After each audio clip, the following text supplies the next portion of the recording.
सबसे कीमती तोहफा। मोहन काका डाक विभाग के कर्मचारी थे। वे बरसों से माधवपुर और आसपास के गांव में चिट्ठियां बांटने का काम करते थे। एक दिन उन्हें एक चिट्ठी मिली।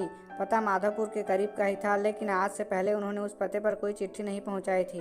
रोज की तरह आज भी उन्होंने अपना थैला उठाया और चिट्ठी बांटने निकल पड़े। सारी चिट्ठियां बांटने के बाद वे उस नए पते पर की ओर बढ़ने लगे। दरवाजे पर पहुंचे, उन्होंने आवाज़ लगाई, पोस्टमैन। अंदर से किसी लड़की की आवाज़ आई, काका वहीं दरवाजे के नीचे चिट्ठी डाल दीजिए।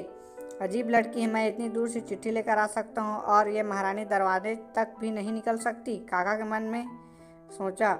बाहर आई, रजिस्ट्री है, हस्ताक्षर करने पर ही मिलेगी। काका चीखते हुए बोले, अभी है। अंदर से आवाज़ आई। काका इंतजार करने लगे। जब 2 मिनट बाद कोई नहीं आया तो उनके सब्र का बांध टूटने लगा।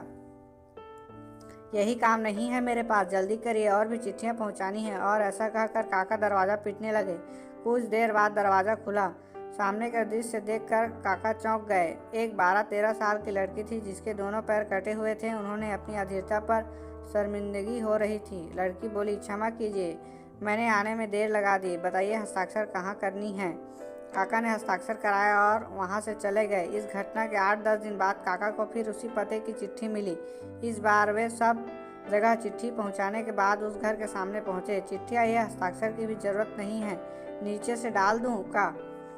काका बोले, नहीं नहीं, रुकिए, अभी मैं आई। लड़की भीतर से चिल्लाई। कुछ देर बाद दरवाज़ा खुला। लड़की के हाथ में गिफ्ट पैकिंग किया हुआ एक डब्बा था। काका, लाइए मेरी चिट्ठी और ले जाइए अपना तोहफा।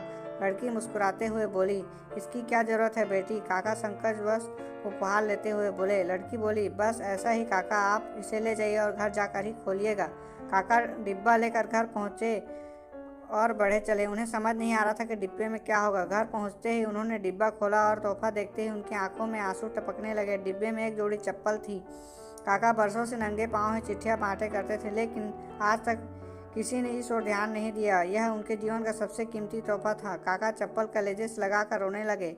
उनके मन में बार बार एक ही विचार आ रहा था कि उन्होंने चप्पलें तो दी, पर पैर कहाँ से ला कर देंगे। दोस्तों, संवेदनशीलता या सेंसिटिविटी एक बहुत बड़ी मानवीय गुण है। दूसरे के दुख को महसूस करना, उसे कम करने का प्रयास करना एक महान काम है। इस स्टोरी से हमें यह शिक्षा मिलती है कि समाज में अपने आस पड़ोस मित्रों में के सभी संवेदनशील बनिए और आइए इसी नंगे पैर के चप्पल हो सके तो चप्पल दीजिए। इसी तरह की स्टोरी वीडियो देखने के लिए हमारे चैनल को सब्सक्राइब कीजिए। वीडियो पूरा देखने के लिए धन्यवाद।